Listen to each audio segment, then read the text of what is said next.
Why there are too many failed marriages in the world today is because we have refused to see marriage from the point of view of God. God is much interested in marriages because out of the marriages comes families, out of the families comes a nation. And once marriages are corrupted, the nation is corrupted. That's how it is. That's why God is much interested in it. So in my course of reading the Bible, I've come to observe some laws in the Bible that God has put in place to make marriages work. The first law is the law of privacy.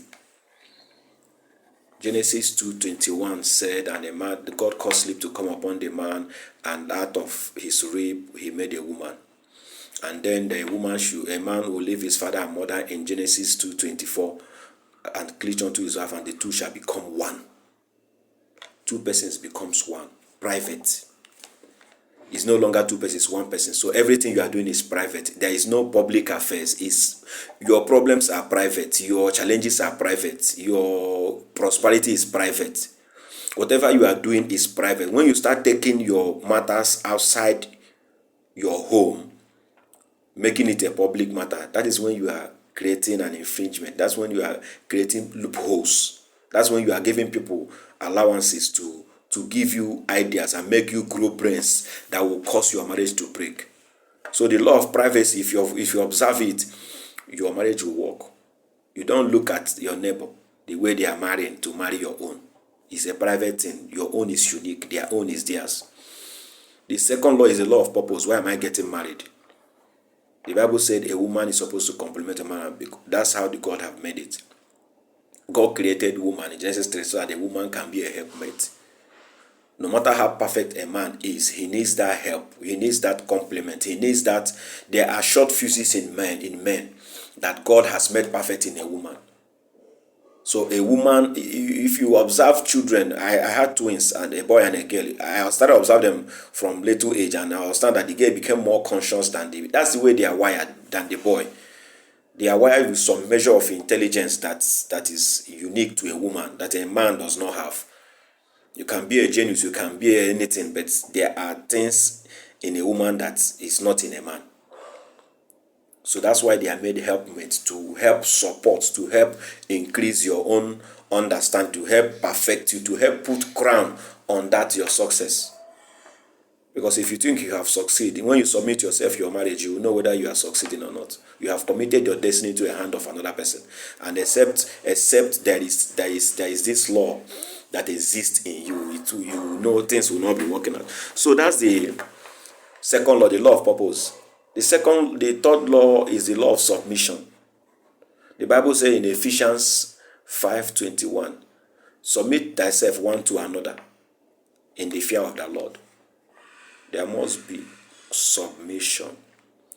No matter who you are, it's not in your house. You submit to your wife submits to you in understanding. You might be perfect, she's imperfect. Your perfection makes her perfect. You might be knowledgeable, she's not knowledgeable. Your own knowledge perfects her. When there is submission, there is no two persons, it's just one person. You see it as one person. You submit to her weakness, she submit to your strength. That makes the marriage work. It's not because you go to school, your husband didn't go to school, you are now the king. You intimidate him because he didn't go to school. The purpose of your marriage is for you to complement him and make him speak the English through you. The fourth law is the law of alignment. Bible said in 1 Peter 3:7, it said that you should love, that a man should treat the wife as a joint heir. Treat them with respect, so that your prayers will not be hindered. That's what 1 Peter 3:7 said. So if you are treating your wife shabbily, if you are treating your wife without respect, if you are treating your wife without a love in your heart, if you are treating her as if she's an object, as if she's a furniture, what it now means is that your prayers will be hindered. Somebody will say, without her, I'm doing well. Once you get married, you have submitted your destiny to another person. So the Bible recommended that you treat her as joint heir so that your prayers will not be hindered. So treat her well. so that your prayers can fly. These are the 4 laws. If I get comments on to be teaching on these topics, I will still teach more. There are so much to say about marriages that will make marriages work. It's not a difficult thing, it's just having that understanding. God bless you. Follow me on YouTube, on TikTok. Some of my messages on marriages, if you watch them, you'll be blessed. Remain blessed as you begin to work towards making your marriage a happy one.